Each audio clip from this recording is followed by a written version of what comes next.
மின்னலை பிடித்து மேகத்தில் துடைத்து பெண் என்று படைத்து வீதியில் விட்டு விட்டார்.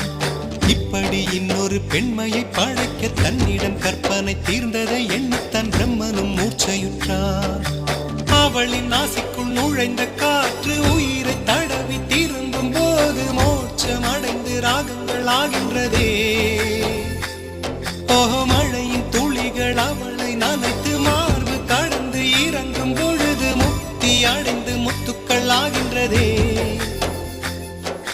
மின்னலை பிடித்து